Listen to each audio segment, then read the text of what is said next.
subscribe and ring the bell to never miss an update.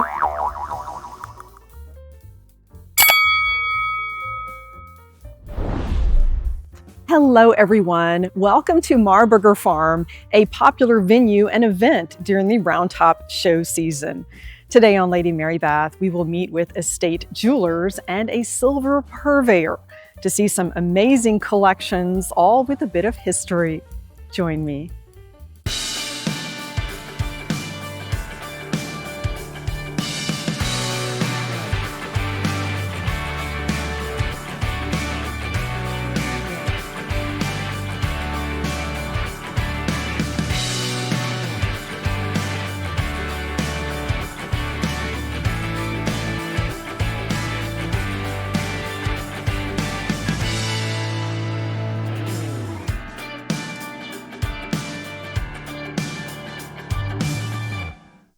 It's a busy day at Marburger Farm with all the vendors setting up for the big show starting this Tuesday. We will have some fun with estate jewelry and silver. First, let's have a look at this quilt selection that Maryland has brought in. Quilting is a great example of American folk art. This one is priced at $3.95, and it was an art of necessity. The early settlers could not afford to discard things that wore out, so they carefully used their resources and created these beautiful works of art. And this one has some very tight, fine stitching. Love those poppies. And the pastel colors are perfect for spring and with quite a few names. I'll tell you more about this style of quilting. Marilyn Angel is an estate jeweler. She also enjoys quilts. This is something that she has brought to share with shoppers from her home state of Ohio. This one is known as a friendship quilt, where we will see the names of ladies stitched. And there's also a club mentioned here as well. Some unique finds. There's a great selection of estate jewelry that has been carefully curated and waiting for you to give it new life. There's some great and affordable examples here and some quite unusual finds. We'll start with some Victorian bangle bracelets. These hinged bracelets were not only popular during the Victorian era, but also today. The younger generation is embracing these, and you often see them stacked 2 or 3. It is certainly a way to repurpose these wonderful pieces from the past. And as you see, some have semi-precious stones. Many of them are engraved with birds, flowers, scrolls, and leaf designs. This is a beautiful example of one with flowers. Wouldn't that be nice in an Easter basket? Such artistry went into these, and you could buy them at that time gold-filled, gold-plated, or even in 14 karat. And they were also popular in Europe. As sleeve lengths got shorter during the early 1900s, we saw women that were wanting to show off their beautiful wrists with these lovely bangle bracelets. These are gold-filled and affordable, priced at about $195 to $295, and this would be an interesting way to repurpose some jewelry from the past. I see stars and a moon. I will tell you more about the significance of these with the Victorian era. There is such craftsmanship and detail that we just don't find in pieces today. One more reason to shop estate jewelry. And we'll have a look at that back stamp in just a moment. See how the moon sparkles. You will notice the back stamp says 20 years gold filled. That indicates the gold layer on the piece is thick enough to last for 20 years with normal wear. I will share some thoughts on the Victorian era and the influence it had with jewelry trends, including astrology. We see the moon and stars motif in this bangle bracelet and pendant was quite popular in that era. This moon and stars bracelet would be a nice addition to your jewelry wardrobe. As you can see, it blends beautifully with even a modern or casual look. It has definitely lived up to its 20-year guarantee.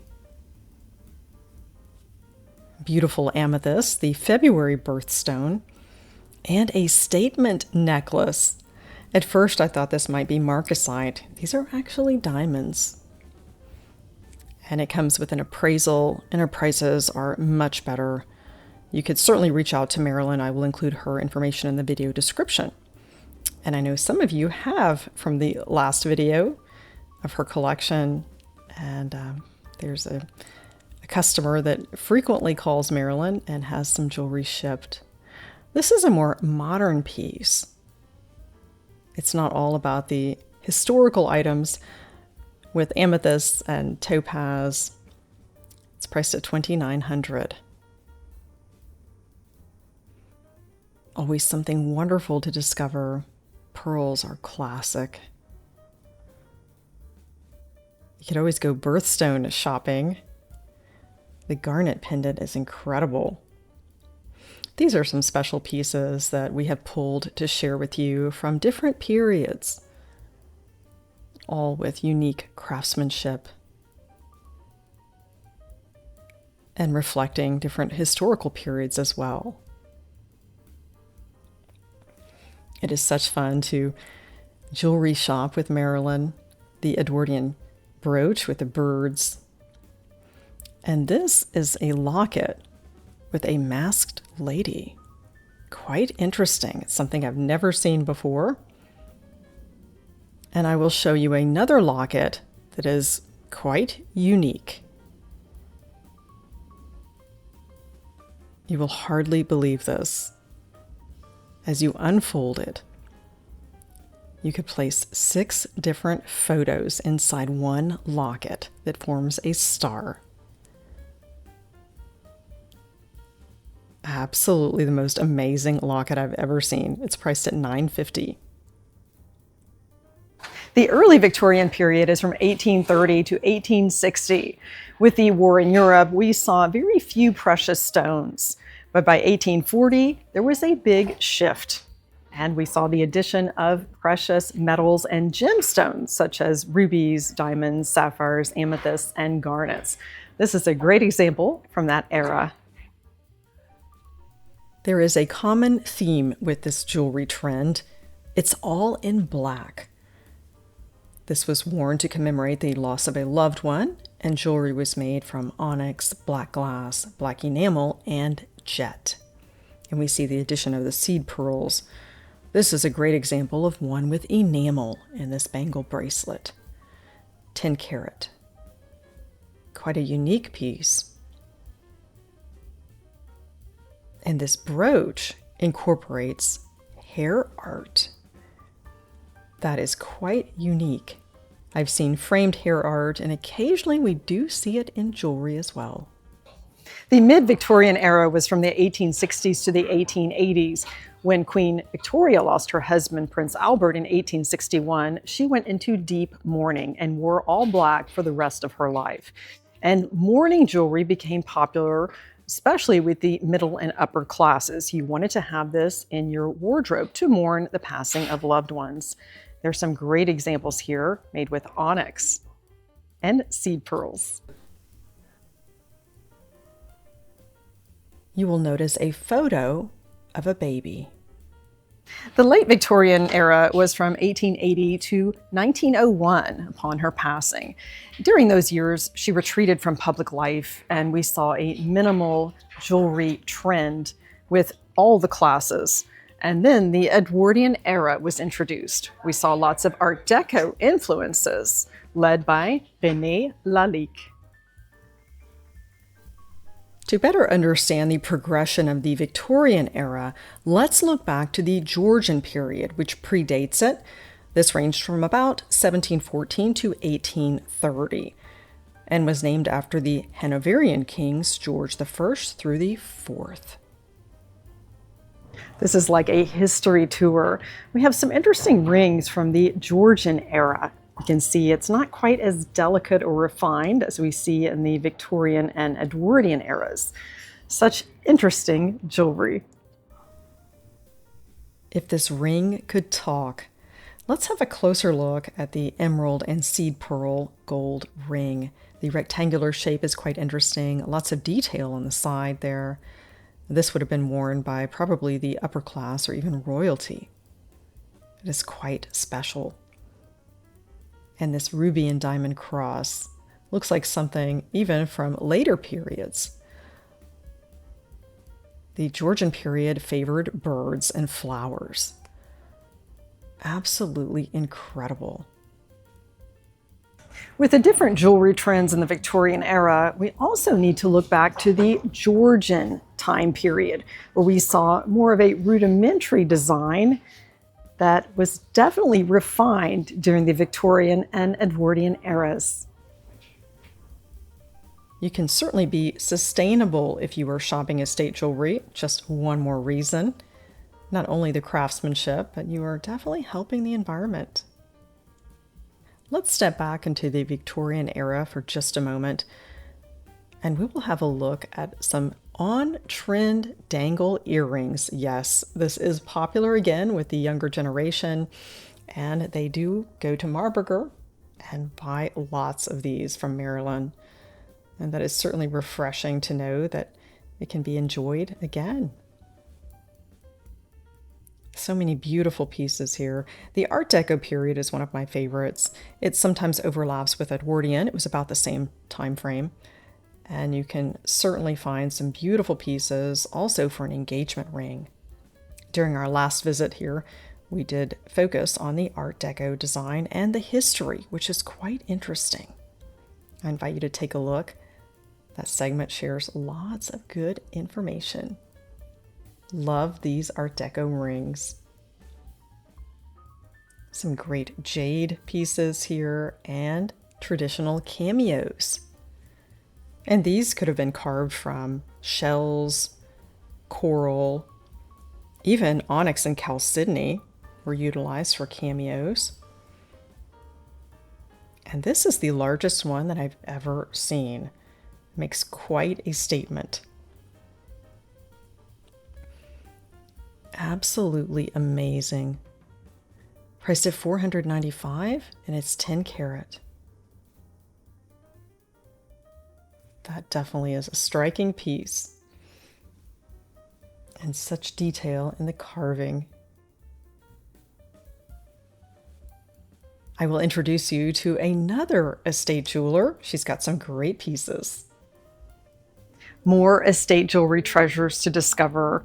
Chris Inabo is here from Colorado. You can find her, along with Marilyn Angel, in the Round Top Antiques Show Guide and Map. They have some amazing treasures here. We'll talk more about the history, and you can shop them at the general store here at Marburger Farm.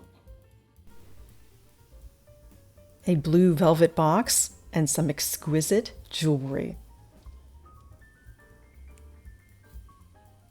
I'm pleased to introduce you to Chris. She's got an amazing collection from a court jeweler to the kings of Spain and Italy, Carenzio Confalonieri. Tell us more about this collection. Oh, thanks, Mary Beth. This is just a fabulous piece. It's an 18 karat gold, probably made in around 1840, 1845. The carvings that you see, the cameos, are just exquisitely done, and they're bone. They're not ivory, so that's a good point. And the diamonds are just so brilliant. The carving of the gold. You know, if it took them an extra week to make a piece, it didn't matter because their name went on it. Also, it was going for someone who was very prestigious in their country, and their name was going on it, and they wanted it to be perfect. So these one-of-a-kind pieces are so fabulous to come by, and I just feel so fortunate to share this with people that can come to the general store. This jewelry set is known as a mini parure. A parure is a matching set of jewelry, typically including a necklace, earrings, bracelet, and sometimes a brooch or tiara that's intended to be worn together. And because this did not originally feature a necklace, it is a mini parure. Quite an exceptional set. We'll hear more about this heart bracelet in just a bit. And this necklace is absolutely stunning. Lockets are also popular again. Sterling bracelets, perfect for the Round Top Antique Show. And within any set, there's always something historical or interesting.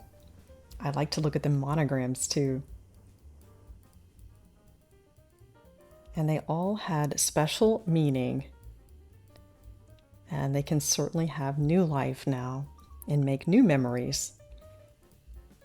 This is an interesting ring, known as an eye ring, that has a bit of historical significance. It was made popular by Prince George, who later became George IV, when his girlfriend, Maria Fitzherbert, stayed at one of the palaces.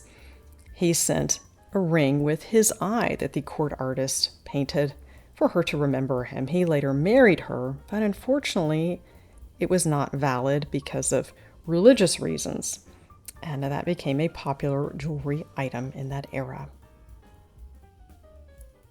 And this is a skull ring from 1769.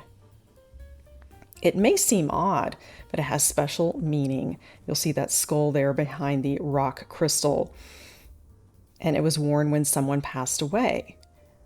And you would engrave their information inside the ring.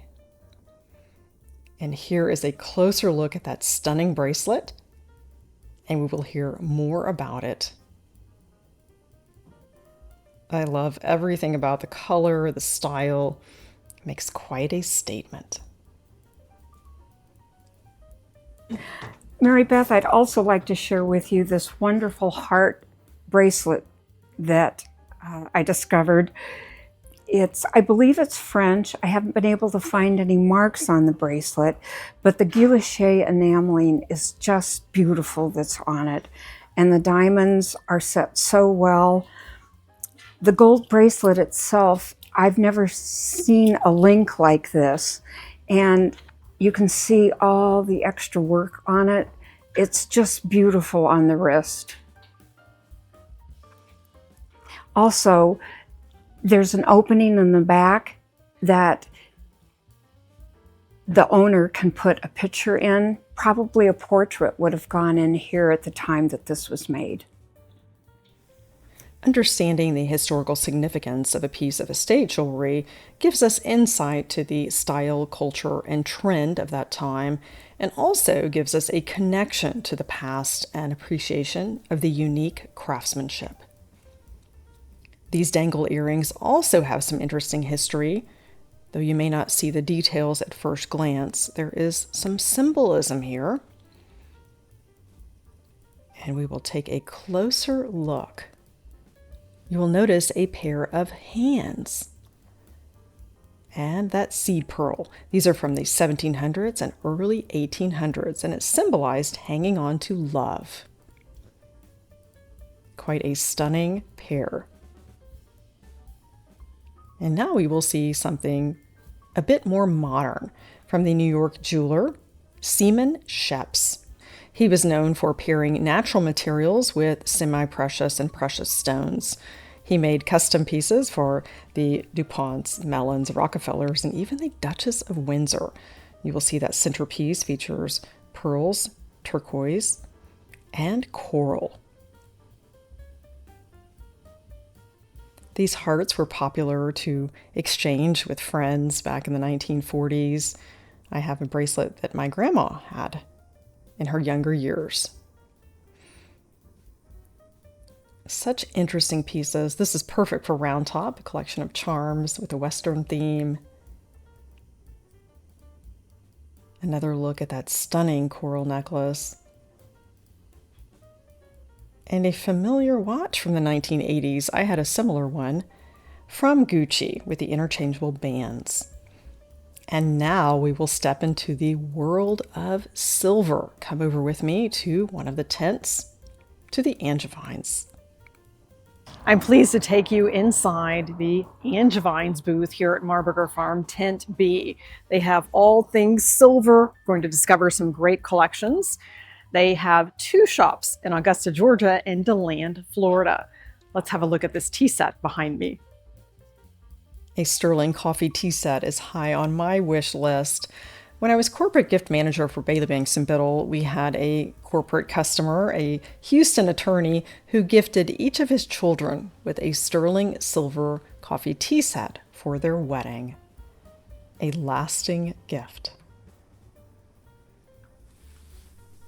This exquisite tea set is from International in the Prelude design. We have the basic 4 components and also the hot water kettle and waste bowl. Those are often hard to find.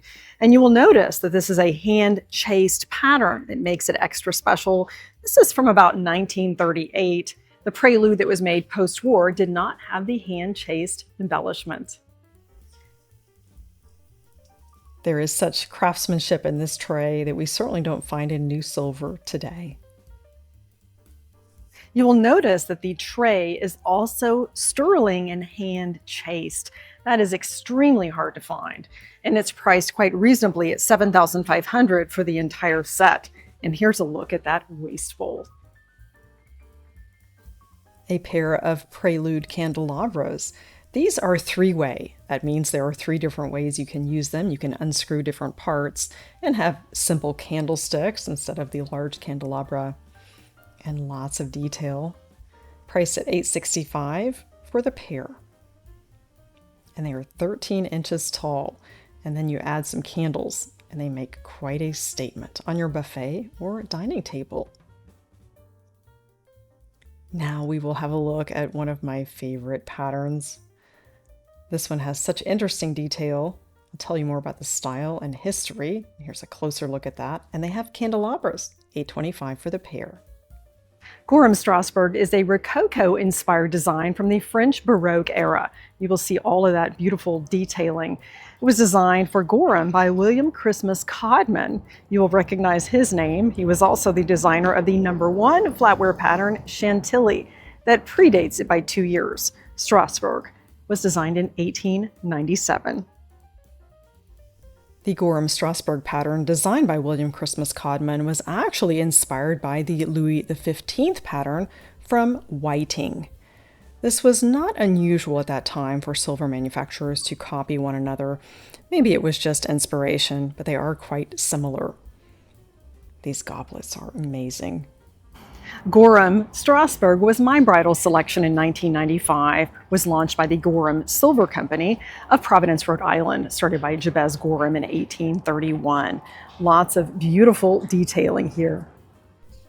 Such rich detail. It is a classic design that I find goes with many different dish patterns. They have a nice selection here at Angevine's. They are still unpacking and more Strasbourg to come. The bonbon spoon is one of my favorite tabletop essentials. Whether you find it in sterling or silver plate, makes a great addition and wonderful gift. There are many ways to use a bonbon spoon, and you can even use it for peanut M&Ms. Doesn't have to be something fancy. I find this to be a very useful and practical item. We'll see a larger collection with some interesting piercing. Perfect for your bar cart with that ice bucket. And asparagus servers. This is definitely something that could elevate your entertaining. You could find it in many different patterns, and reach out to Angevine's. They have a silver matching service and a huge inventory. These pierced bonbon spoons would make the perfect gift for the friend who has everything. I think a collection would be fun, and it doesn't take up much space and can utilize this in many ways. There's that Strasbourg pattern. And they're each a bit unique. This one has some hand engraving, which I find fascinating. And it's priced at $40. Think about what you can get retail for $40. This one is more lasting and purposeful. I think all the patterns are pretty. Hard to choose just one. And this would pair nicely with the bonbon spoon. It's priced at $170. It's from Gorham. And this hand-chased plate, perfect for wine and cheese. Priced at $1,325 from Graff, Washburn, and Dunn. That grape motif. Let's have a look at a rare and unusual pattern that is worth a celebration and a champagne toast. It's one that I've never seen before. and it has definitely opened up my world into the modernist style. Mid-century sterling flatware with a modernist interpretation here on the handle of a glass of champagne with tiny bubbles. This is definitely Scandinavian modern and was made from 1949 to 1975 and is aptly named Champagne. The set consists of 8 6-piece place settings, and you'll notice that butter knife is all sterling, including the blade. Champagne was designed by Orla van Mogensen. He was a furniture designer and silversmith from Denmark. He was also a top designer for George Jensen. Napkin rings are purposeful and practical and have an interesting history. I've shared that with you on the previous visit here to Angevine's at Marburger Farm. I invite you to take a look at that. Louise has a beautiful napkin ring. Frank is rather simplistic but elegant. Sharon, Kathy with a K, and Eugenie from 1892. It's like looking at the history, and up top we have Elizabeth with her full name, Elizabeth M. Carlin. And there's another Louise. They do have lots of customers who look for certain names, and you can even find that on their website and do a search. And that certainly would be fun for entertaining. Now I will share with you something quite unique that I had never seen before. I'm wondering if you have any guesses as to the use of these sterling pieces. I'll give you a hint. It's what we would probably consider an air freshener today. Something quite unique with amazing craftsmanship. Always learning something new when I visit Angevine's. This is from the Georgian period and is known as a vinaigrette. It was a way for ladies to carry this, and when the odors weren't quite pleasant, they could open this up, and behind this filigree was a vinegar-soaked sponge. They could smell it and enjoy their environment just a little bit better. A unique find from 1813. This is a rather unique style. It is English sterling from Birmingham from the year 1790 in the shape of a satchel, and it's priced at $300. Such detail. And now we will step into the world of the wild animal kingdom, and we can find some interesting sterling pieces with a modern look. And for the animal lover, this would be a great find. And we've just found Nemo. It's interesting to see such a large collection. This is not something you find very often. These are solid sterling with enamel. A unique collection of silver miniature animals. These are from Saturno, an Italian company that specializes in these. They were made in the 1980s, and there's definitely something for everyone here. These do sell quickly online, and I'm sure they will do very well with the show. A wonderful opportunity to add to or build your collection. This horse is heavy and solid sterling silver, priced at $1,940. If you're looking for the perfect Easter gift, this $90 chick could nestle in the $68 sterling basket. Such fun. And you certainly got the space for it. I'm pleased to introduce you to J.R. Angevine. You will remember him from the last show. He's a silver expert, and he's got an interesting dish to share with us today. This is a sterling silver caviar dish. The center is a mother of pearl shell. They would take the dish and actually cast the back of it so it looks like the whole shell on the back with conch feet. The spoon was made in England. This was made by Carl Schoen in Baltimore. He was only in business from 1915 to 1923. It's a great piece. Mm-hmm. A prolific and much loved American silver pattern that was originally made in coin silver. That gives you some insight into the age. A rare find with this butter dish and the original glass liner. And a surprise find with these matching corn on the cob holders. Definitely practical for serving. And let's pop up here and look at some barware, which is very much on trend. This is from Hawks. This martini shaker features a sterling top. It's from about the 1920s or 30s. And this pattern I will tell you more about was influenced by East Indian design and French and Irish techniques. Repoussé is the oldest American pattern still made. It was designed by Samuel Kirk in 1828. It's often referred to as Baltimore repoussé, which is French for push back. And that's because Samuel Kirk had a very interesting technique of design. He hammered it from the reverse side and created a raised relief, which he polished and perfected with some hand chasing on the front. This has been a favorite bridal selection for generations. Very unique serving pieces, a sardine fork, a tomato server, and even one for cucumbers. In the Victorian and Edwardian eras, everything had a purpose, including strawberry forks. This is something I would love to add to my collection, starting at $28. I love it.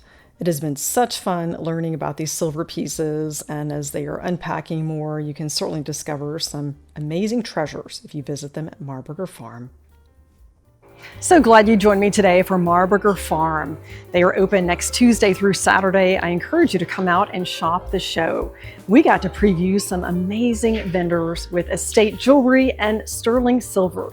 Some great collections, unique finds, all with a bit of history.